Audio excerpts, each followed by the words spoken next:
welcome to the stream. And everybody, go check out SerpentXSF. His YouTube channel is linked down below. You can check it out. So, Mr. Serpent, give us the rundown. What are you seeing so far? Is there anything kind of standing out as far as the merge goes? It looks like, as far as I'm seeing it, we got just a few blocks left, right? We're almost to the 500 mark. You're going to be crossing the 500 mark here with us during your time.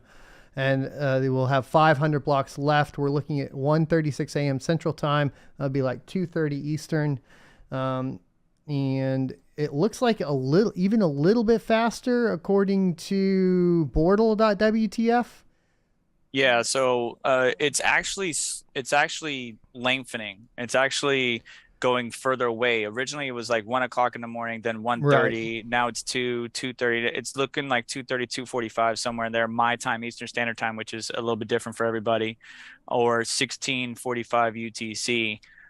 But as more people keep dropping off, that increases the time frame. So I'm very intrigued. It's going to happen while we're asleep. It's actually at least going to happen when I'm asleep. So my rigs are already switched off and moving, but pretty much what you're seeing at the same time. Well, yeah, I'll be streaming, so I'll be up and getting this done. We'll stay up until it's done. Hopefully not a lot more hash rate drops off, but we'll have to see. I think we're down to 744 terahash a second, which we seem to be holding steady around here. I'm kind of thinking we're maybe at the point of everybody that's still on ETH right now, sticking around and remaining on ETH. Best I can tell. What is your prediction on amount of ASICs currently still left on Ethereum versus GPU hash rate? It's not looking as good as I thought. I'm going to say about 500 terahash out of that 880 that I saw earlier today is ASICs. That's a pretty decent amount of hash rate. So they're going to mine that sucker until the last block, until it can't be mined anymore, and then switch off or switch over to whatever the heck they can, because not all ASICs can mine ETC hash, right? Well, a majority of them can, right? We got firmware for most of them. Yeah, like the E9 just came out 2 weeks ago. Yeah. So I think they'll be able to. And then we have the ETH proof of work that technically you can mine. So that one's going to be interesting, because they're saying within an hour after the merge, they will have ETH proof of, or ETHW up and running. Okay. Well, 60% of the net hash I projected was around 60 to 50% was the ASICs, the amount of ASICs that were on the network. And I think it might be a little bit more than that, but we're going to find out here shortly. I did record a quick video trying to lock in what everybody's hash rates were, like Ravencoin, Ergo, Flux earlier today. So that way I can refer back to it tomorrow, so we could see how everybody disperses. It's still going to take some time, a couple days afterwards, but I'm interested to see how everything pans out. I'm thinking 85% shut off after tomorrow. 85% of the total hash rate that was on Ethereum pre-merge. I think it's going to get pretty rough as far as all that goes. Oh yeah. Have you seen the delays on what to mine because of the increased difficulty and stuff like that? Right. And that one's extra interesting if we look at something like Ergo that has a 1.5 day delay before the difficulty adjusts. Like, that's going to be absolute insanity in a 1.5 days here, because technically the entire hash rate of ETH could move over and completely screw the Ergo network, which I hope doesn't happen, because you got to realize what it's going to do is the difficulty is going to stay the same, which means all of that payout's going to go way up and way beyond what it should be in reality. And then it's going to have to wait 1.5 days for the difficulty to adjust. And I'm not sure that is going to be healthy for the Ergo network. That's something I have a really big worry about, actually, to be completely frank. To be honest, until you mentioned it at the miner meeting, and thank you for coming, like, I didn't even pay attention to that fact, and how big the delay was. 1.5 days is quite drastic. That's going to be a huge impact once all that hash rate gets on there. But I mean, everybody voted for what? Ergo, Flux, a little bit of Ravencoin. Some people are going to do ETC, but I think ETC is going to get wrecked because of all the ASICs. So ETC has, yeah, the thing is right. And I brought this up with Carter, because this is kind of the question, is like, you know, how much does hash rate and the new minting, the cost of the new minting of the coin really affect the price of the coin? And initially, if we compare it to something like the halving of Bitcoin, right? The halving of Bitcoin doesn't affect the price of Bitcoin the day the halving happens. It affects it like 6 months to a year down the line. So the problem is that what we're going to see is all the move of the hash rate over to ETC, but the price not immediately be affected. And it's going to take 6 months to a year for that to actually be realized, right? If we compare the two. Now, it could be a little bit different here. I'll give you that. But that is the risk that you run, which means, I mean, frankly, hopefully that just means a whole bunch of ASICs get turned off, right? And the GPU miners can dodge and weave and bob and weave and all that. You do technically have, like I said, I guess ETHW, you got maybe Ubique and a couple others, but really not anything that's, I mean, a majority of the ASICs are going to go to Ethereum Classic. Now, the positive thing about that for Ethereum Classic, of course, is that they get the security they've always needed finally, right? Right. Which, you know, there is an argument for that because for the longest time, Ethereum Classic's just always been under attack by Ethereum hash rate, essentially at the end of the day, right? All the Ethereum hash rate go into NiceHash, people rent it out and they attack Ethereum Classic. And it's just kind of been the story. Now that'll be kind of impossible, right? Ethereum Classic will finally have all the security they need. Now, they had already kind of fixed a lot of that. Yes, I'm aware of everything they implemented to fix the 51% attacks. I'm just saying, like, now they definitely have all the security they need. Which could in turn, of course, bolster it. It's going to make it attractive. It's going to make it attractive, especially as various projects, including NFTs, switch over to Ethereum Classic. It's going to take some time for price discovery to happen, but the increased security is going to make it attractive for sure. But I think as GPU miners, that's going to quickly turn out to be not one of the coins that we flock to, unfortunately. Well, I don't think that GPU miners can, right? Because already what we're seeing is, you know, basically the ASICs are still profitable, but none of my GPUs are profitable on ETC, right? So my V1 Classic back here, perfect. It's you know, 300 megahash a second, 250 watts, golden on ETC, no problem. We're still profitable. Everything looks okay. A 3090, not so much. You know, 3090 needs to go somewhere else. It's not 3070 even, one of the most efficient. Kind of starting to get to the point to where it's not looking so good on what to mine. And we haven't even got, like, we still have 775 terahash a second still on the Ethereum Classic or the Ethereum network, right? So there's a lot more hash rate to move off, right? And I think, right now a 3070 is doing 23 cents a day after 10 cents a kilowatt hour on ETC. If I moved all my rigs, and it's not a lot, it's only like 1.6, I'm only making like $5 after electricity. It's not worth it whatsoever. Right. But you know, that's why you got the iPolos and the Jazz miners and all that other stuff that, you know, does make it very much profitable. And if you look at the ASIC miner value, that iPolo ASIC is profitable. I'm interested to see how those shake out after the Ethereum merge, you know, dropping down from, you know, a V1 miner dropping down from $85 a day to, you know, probably what, 40. You mean like an E9 or one of those big ones? Yeah, the big boy ones. Yeah. Yeah, I'm interested to see, because this is going to change the whole landscape. It's going to change the GPU profitability. It's going to change the ASIC profitability. It's going to change everything. So it's impacting every single one. So I'm excited and I'm happy that the Ethereum merge is finally going on, because they been kicking the stone down the road long enough. But I know a lot of people were upset to lose Ethereum as an option to mine. So a question coming, you know, you're a GPU miner. What are your GPUs currently mining right now? So I got 2 on Ergo, and then I have 1 on I can't say it correctly. Everybody keeps picking on me. Neoxia, whatever you call it. I just say Neoxia. And if you don't like it, you don't like it. Just pronounce it in your head. I don't know. Yeah. So I got yeah. So it's split between Ergo and Nox. But I may pick up some more Raven if I can in the future. Cool. And if it becomes unprofitable, will you turn your GPUs off, or will you continue to mine and pay for the power? So I was streaming a little bit before I came on here, and this is a perfect time to do maintenance. Like, all right, it's hot. It's about to be fall here in Florida. I'm gonna shut down my rigs. I'm gonna do some maintenance, replace some thermal paste, thermal pads, clean up everything, get everything squared away. But I also have some repairs that I need to do. So perfect time for me to do some quick repairs. And, once everything kind of settles down, price discovery happens, hash rate, spikes and difficulty adjusts, then I can figure out where I'm going to dump into. But right now I'm just keeping my eyes on Ergo, Flux, Neoxia, and Ravencoin. Those are my top 4 coins to keep an eye on that I'm going to probably dabble in. I did mean to actually talk to Carter about this, because he was bringing up geographical restrictions, as far as like a lot of these coins.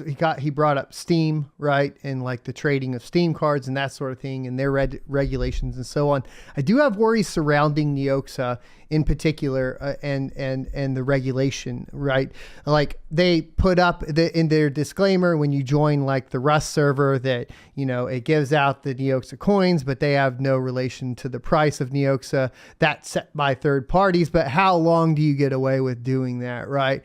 And I don't know that is actually like legally sound. So I have some concerns surrounding Neoxa as far as that goes. Just I agree, to be clear. So, because I know like a lot of people are bullish on it, but there's a very clear regulation issue there that like once it hits a certain point, it's going to have to pay the piper, right? And that's where you kind of a lot of these projects in the past have just crumbled, right, when it hits that point. Yeah, I mean, and the coin's got a $9 million market cap, so it's not up on people's radar yet. But as they continue to grow and work with various projects and continue to promote, then they're going to get on somebody's radar and be like, hey, wait a second, what are you doing here? And then, like you said, they're going to have to pay the piper. Honestly, as far as spec mining goes, I got a video coming out about this. I made out pretty good because I was mining it before everybody else started talking about it, before all the content creators were talking about it and creating videos. So I got a nice little bag. And then I'm not sure if you paid attention to the recent pump, I got out. So I did not completely out, but I had to take profits, pay for electricity, stuff like that. Yeah, and right now, especially as a miner, that's kind of our big deal. Which it's looking like it's going to be nearly impossible to do that with the merge at this point. That's why I was asking, if you're going to shut down, do maintenance. Sounds healthy from the miner's perspective. I'm sitting here looking at up to 6 months of struggle here. Is that kind of the timeline you're looking at? Do you think it'll be a little bit quicker before we start realizing, different coins being profitable? Or how long out do you think we are before we start kind of seeing this price discovery? So I have my chart set for, it looks like the end of October is when things should be done settling and stuff like that. And we should have at least concrete or the foundation laid for our top 3 cryptos, like are consistently, because that's the hard part in crypto. It's not what the number 1 coin is today. It's what's the number 1 coin or the top 3 consistently. I have that shaking out at the end of October, but as far as the market looking good enough to where, it's profitable to mine, it's probably going to be, so 6 months will put us Q1 of 2023. Yeah, that sounds about right. That sounds about right, because the market is being impacted by a whole host of different factors, not pertaining to the Ethereum merge. And we do have the potential of speeding up to the Bitcoin halving with more hash rate coming onto the network over the winter. We already saw it kind of actually getting closer, right? It's broken into Q4 of 2023 there for a little bit, Q1 of 2024.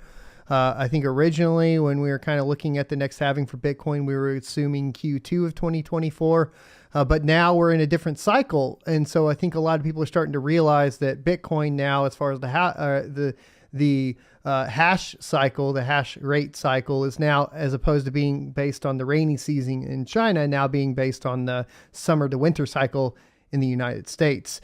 And that's going to actually, we're going to actually see the first season cycle coming up here as we move into the winter. So that's going to get really interesting and see how that impacts the markets as well.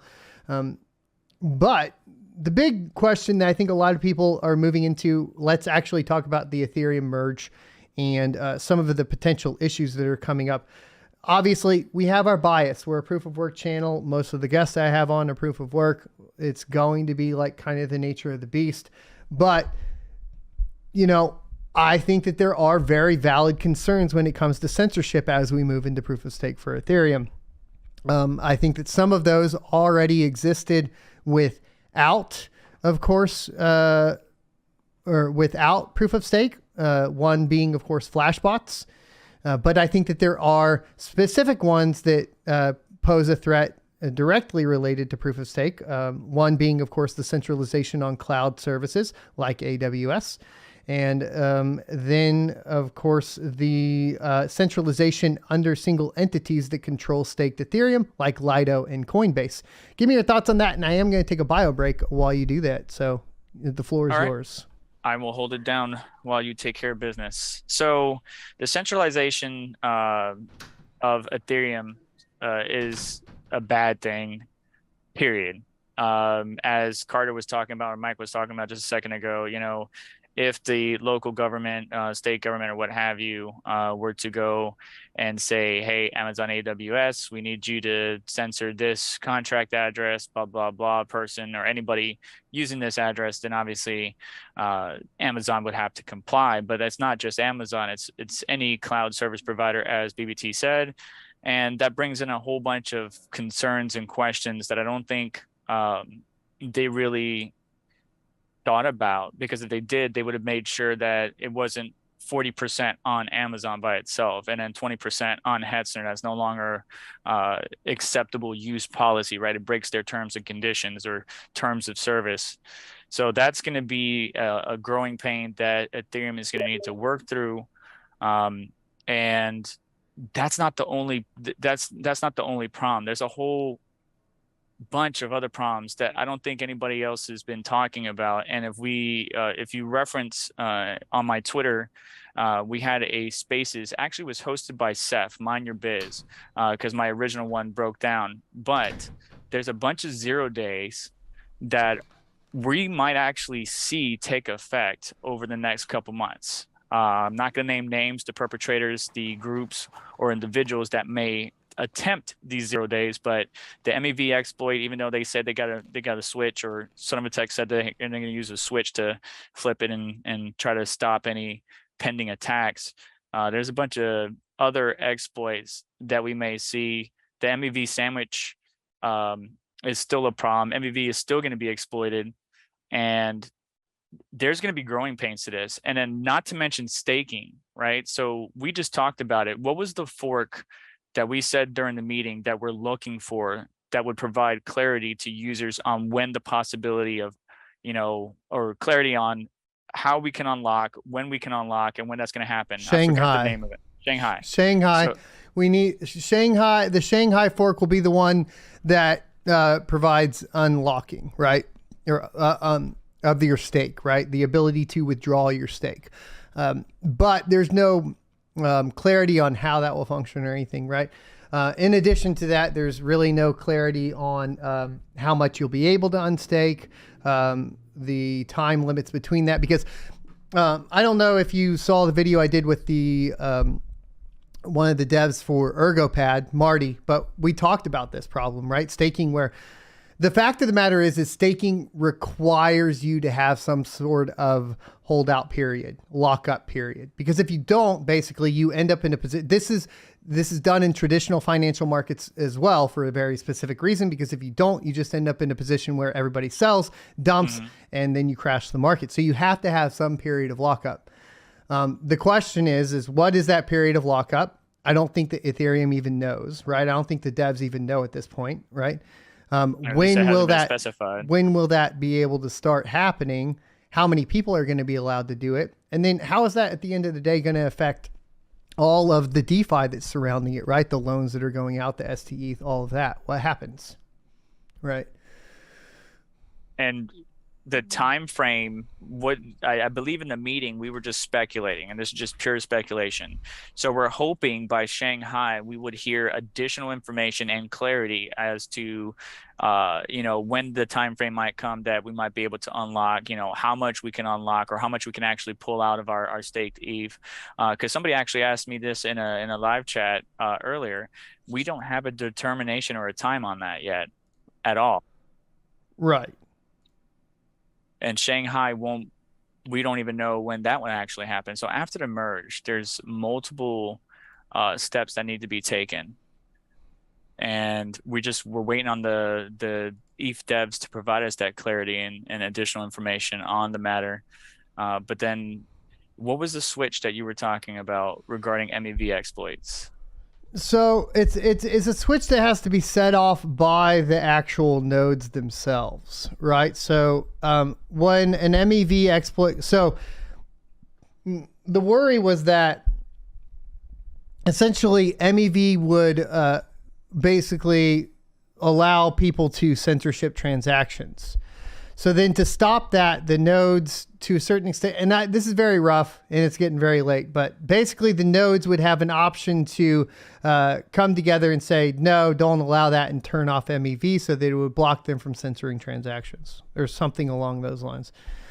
The problem is that you could have a false switch flipped and then one node take all of the MEV earnings, right?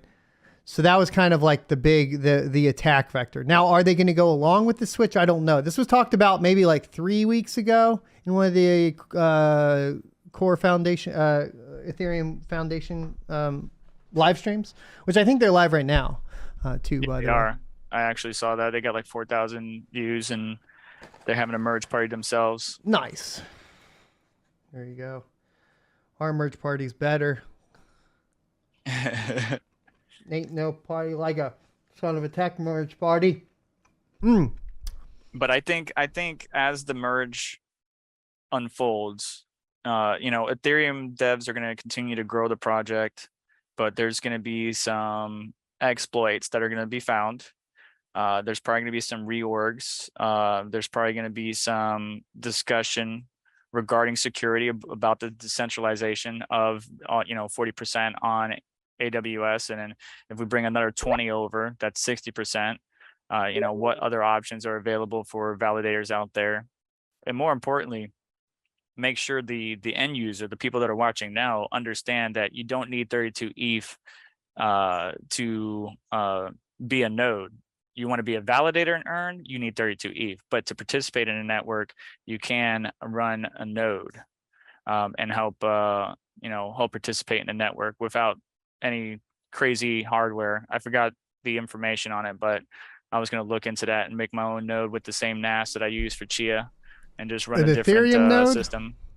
Yeah, there's a node that we can run with no ETH just to help validate transactions and stuff. There's an execution layer and the consensus layer. So there's two separate nodes, which if you're actually a validator and you're validating blocks and you do have stake ETH, you have to run both.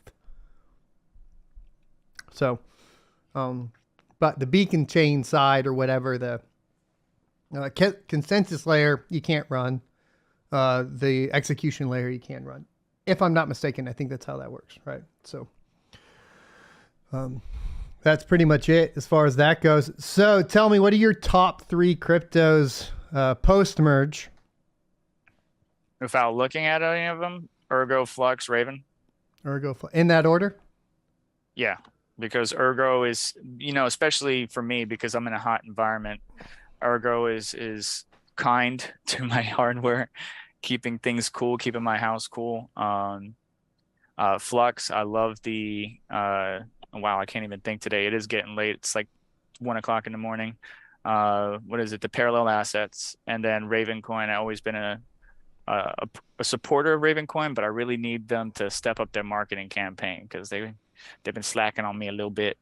Do you think it's market? Like, I have a little frustration with just the way it's implemented. Like, the layer 1 assets are implemented in a way that doxes me and has KYC attached to it.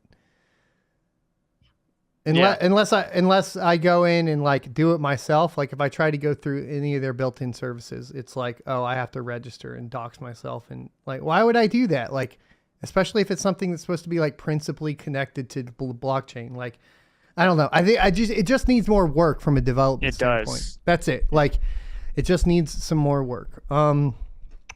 But from a fundamentals perspective, I like it, right? Close to Bitcoin, adheres to Bitcoin, that sort of thing, right? All good. It's just supposed to add assets to it. It sounds good on the surface, right? There's just, especially with something like Ravencoin that I've been watching since 2017 or 2018, whenever it first launched. I think 2017. It's one of those that holds a little bit of disappointment for me. You know what I mean? Yeah, I understand. I feel like it could have been a lot more, but it could have, and there's some great ideas, but I don't see any fruit coming into fruition here. They need to step it up a little bit. I mean, they're always doing like different events and stuff, but I want to see some actual development continue. If you look at their GitHub too, it's kind of gotten stagnant. And it's really what it's all about. I think we do. You know how they do all those like GitHub polls for like Ethereum and Cardano? They put like all the big cryptocurrencies and how many GitHub commits there have been. We need to start building one of those out. I started building one of those out, but I need to start building one of those out for all the GPU proof of work coins. Yeah. And so we can actually start to get eyes on, because I think that is very important. To kind of see which projects are committing the most, right? Is it Ergo? Is it Flux? Is it Ravencoin? Who is it? And actually have a solid answer to that. That way it's not like I'm assuming their development is lacking. It's like, no, I can prove to you by the amount of commits that their development is lacking. And that's kind of something from my perspective I want to do to make sure that I have for the morning show. But to wrap it up with you, thanks for joining us today. And where can people find you? And obviously as well, guys, down in the description below, I've already linked it for his YouTube channel, so go check that out. But where else can people find you? And well, I'm on IG, Facebook, anything but TikTok under SerpentX Tech. I did change the name in retrospect just to identify the channel, but SerpentX Tech, at SerpentX Tech on Twitter, Instagram, Facebook, and YouTube. Also have a secondary channel, SerpentX Media, but that's going to be more like automotive related stuff not related to tech and crypto. And you can't mix the two together, unfortunately, in this day and age. Nah, you might get in trouble. Yep. But I appreciate you having me. I look forward to seeing how things shake up over the next 24 to 48 hours, and good luck with the rest of your merge party. I'm going to get some rest, so I will see you guys after the merge. See you tomorrow morning. We'll let you know if anything blows up. All right. Hold it down for us. Take care. Thanks for watching. If you enjoyed, be sure to go ahead and check out more videos here, or of course, subscribe. For additional content that also goes into more opinionated pieces surrounding the politics around crypto, make sure you check out sonofatech.locals.com. There you can become a member for free, or even choose to support for basically additional content at $5 a month. It's helping me stay alive through the crypto winter.